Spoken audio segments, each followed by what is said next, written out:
در ورزشگاه اسپارتاک شهر خوجند بازی نهایی برای دریافت جام ولایت سوخ دایر گردید. یادآور می‌شویم که در دور نیم نهایی این مسابقه دسته اسپیتامن در مقابل دسته توچ پس از زدن ضربه‌های جریمه‌ای با حساب 4-3 پیروز گردید. در این دور فوتبالبازان شهر کنیبادم دسته خستیورز را با حساب 3-2 مغلوب کرده به دور نهایی راه یافتند.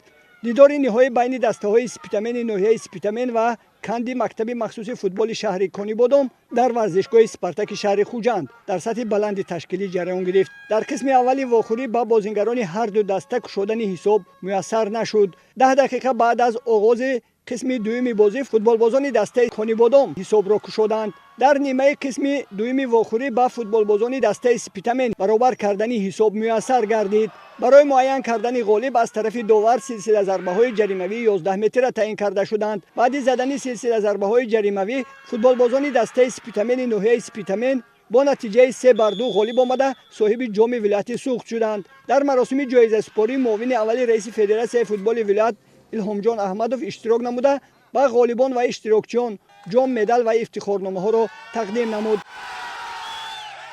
دسته کنیبادم خیلی فوتبال عالی نشان دادند. ما به این مسابقه خیلی آماده کردیم. همگی 4 بازی گذراندیم و 2 بازی در درجه نهایی بود که در دوره نیم نهایی کماند تاج را مغلوب کردیم و در دهه نهایی دسته کنیبادم را مغلوب کردیم. و مینادای خود را به مربیان هر دو دسته و داوران میرسانم که بازی در سطح خیلی خوب گذشت.